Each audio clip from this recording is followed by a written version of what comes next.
We all know that in the markets, you need a certain amount of money in order to make money. And the more money you have, the more money you can potentially make, because you'll be able to buy more of an asset or sell more of an asset, so you can make more money on the price fluctuations.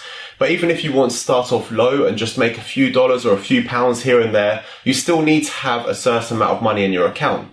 This is going to depend on a few different things. It's going to depend on how much money it is that you really want to make each month or are trying to make each month, and what your strategy is like, how successful it is, how much of your account's at risk at any time, and that kind of thing. Now, the answers to those questions can only come from you and what you think about your system, what you think about the way that you want to be trading and how much money you want to be making. So if you want help with answering those, then sign up for the Inner Circle mailing list, because lesson 1 of our video mini-series covers all of that. So if you haven't done that already, go and do that first, and then come back to this video and we can discuss then the next steps, which I'm going to go into right now.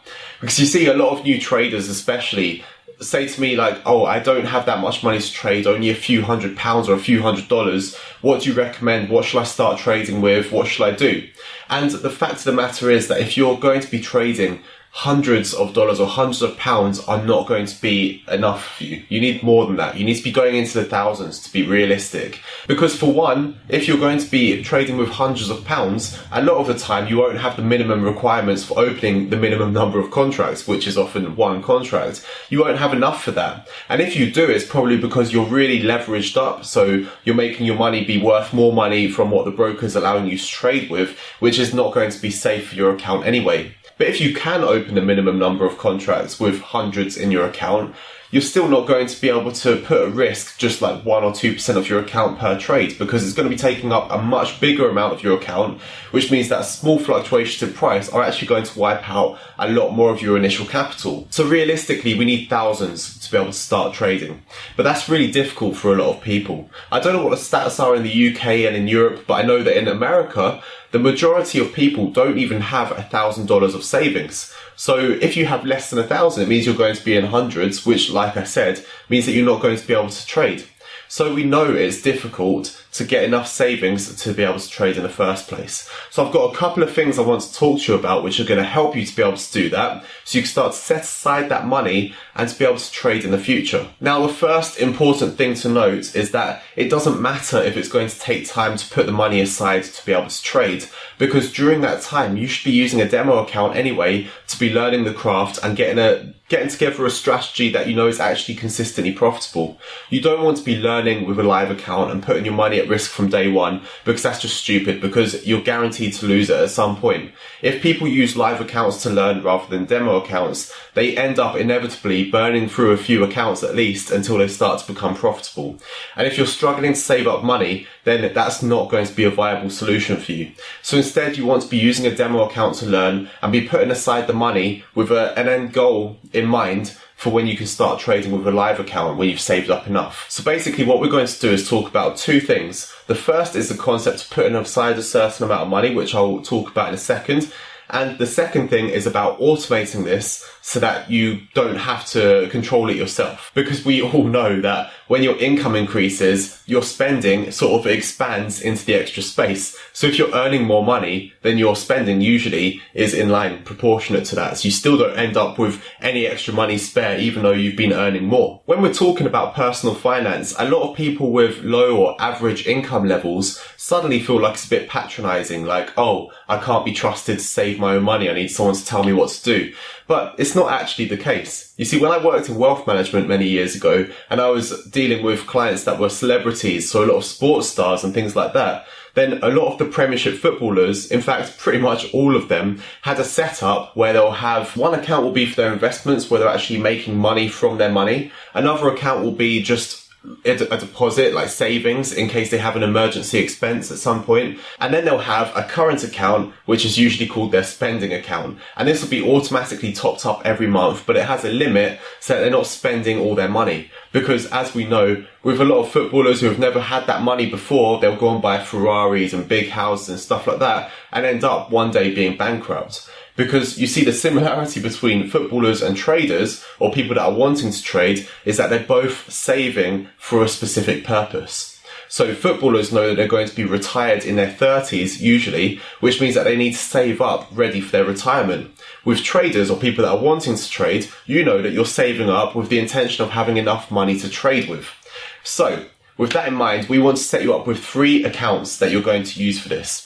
So let's use the whiteboard for this. By the way, I do realise I'm wearing a white t-shirt and it's a whiteboard, so if I start looking like a floating head, I'm sorry, but the important thing is going to be on the board anyway. So we want 3 accounts. Account 1, account 2, account 3. Right, so when we get paid each month, let's say that this is our pay here. That's a big dollar note there. When we get paid, we want to split this into 3 categories. And this was a concept that was popularized in a book called The Richest Man in Babylon. And they say that when you get paid, let's say that it's 100, you want to put aside instantly 10% into one account, which for us is going to be for our trading. So let's say trading account. So from your 100, you're going to put in $10 straight into the trading account every time you get paid. So before you're going to go and pay your bills or anything like that, straight away, your $10 is going there. Then from that, in a separate account over here, this is your bills or expenses account. In this one, you want to put in whatever you need. So let's say that that's 70% of your earnings. So every month, 70% of your money goes to things like rent, your bills, paying for the electricity and that kind of thing, phone bills. Let's say it's 70%, so that's $70 in there. So obviously with $10 gone into your trading account, with $70 gone into your bills and expenses account, then that leaves you with $20, 20%. So that 20% is going to go over here, that's $20, and that is your spending account. Because it's all well and good saving up money and paying your bills and things like that, but what's the point of trading if you're not living a nice life at the same time? For one, that if you want to trade well, you need to be comfortable at the same time. So we don't want to be doing things like cutting out little meals out and takeaways here and there out of our life, or going and having a drink with friends, or going and doing something at the weekend like going to the cinema. If you cut these things out of your life, you're going to be you're going to be depressed. You're not going to be living a nice balanced life where you're working hard and also playing hard, or like living a proper life. So even things like gym expenses, things like that can come out of your spending account then, unless you want to put it as a necessary thing. So basically what this is that this is your savings. This is your necessary items, and this is the amount that you're willing to spend each month just to have an enjoyable life. So obviously as your earnings increase, because it's based on these percentages up here, then it's going to be increasing proportionately. So let's say that instead of $100 a month, let's say you're actually earning $1,000 a month, okay? So we know that in a trading account, we're going to get $100 every month. In the bills and expenses account, $700 a month. And in the spending account, $200 a month. Now the thing about your bills and rent and things like that is that when you start increasing the amount of income you're making, they very rarely increase proportionally. So let's say that actually, instead of being 700, is 400. So that means 400, 200, 100, that's 700. So we've got a spare $300 somewhere. So then you can decide how much extra you want to put in spending and how much extra you want to put in your trading account. Let's say that you do the following. So we now know that this is 40%. So 40% in the bills and expenses account. That means we've got 60% left. Now what if instead you start to put 30% into your trading account and 30% into your spending account? So you're increasing your spending, so you're living a more enjoyable life and enjoying the fact that you're earning more, so that $1,000. And in your trading account, you're increasing it much more. So that's $300 every month. And this is $300 every month. So after 4 or 5 months, let's say after 5 months, $300, that's going to be $1,500 after 5 months.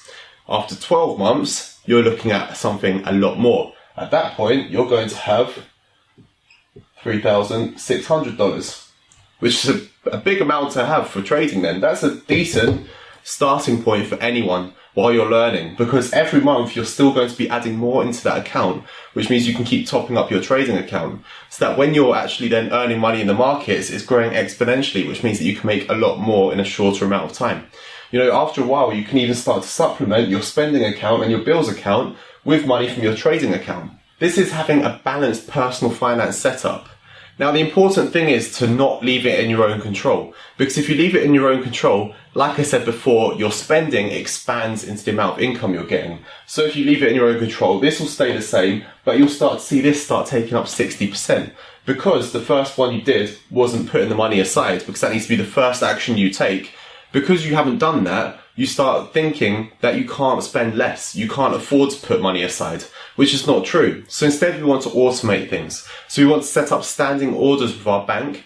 So we'll have one main account where, let's rub all this off the board. So we're going to have one main account where the money comes into. So this is our income account. From that, to that main account, let's say that into that comes our $1,000. We want to set up a standing order every month, so that in a separate account, which is going to be like a deposit account, something that's maybe earning a little bit of interest, like a savings account, where you can't touch that money like very, very easily, like a current account or something that takes a little bit more effort to take the money out of, or maybe some sort of time delay on it, because it's going to avoid you taking the money out of there. That's going to keep our trading money. So that's our trading account, and it's going to be a deposit account / savings account. Okay. Next, we want to have two current accounts. Beautiful arrows I'm drawing here. So these are both current accounts. And in one of them is going to be for your bills. That's usually going to be direct debits and standing orders anyway to pay your bills. And in the other one is going to be your spending account. And this is the one that you'll have your bank card attached to, right? So you can spend with your bank card only from that account.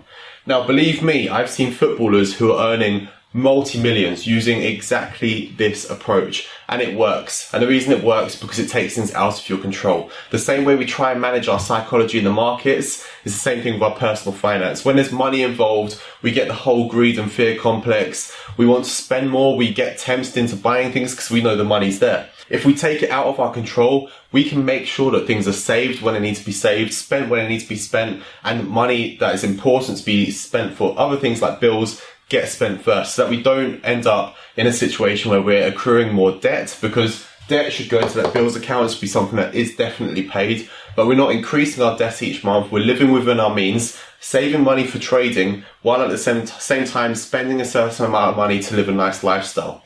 And if you start doing this now when you're in like a lower income or an average income, maybe even a slightly above average, as your income starts increasing, hopefully as a result of trading, you can still stick with this because it's just a nice way to balance things. But instead, when it comes to the trading account, you might be putting more money into other safer investments, maybe into a property and that kind of thing. So just keep this in mind. I'd suggest for anyone that's trying to save up some money, just, incorporate it. Usually bank accounts, if you've got one account with a bank, you can find accounts that are also low cost or no cost at all. In the UK, you don't really have to pay for bank accounts, but I know in Europe you can do sometimes. So just look for low cost options. And if not, then just make sure you have at least one account where you're not touching the money, and just then combine the bills and spending, but just make sure your bills are paid on the date that the money comes into the account.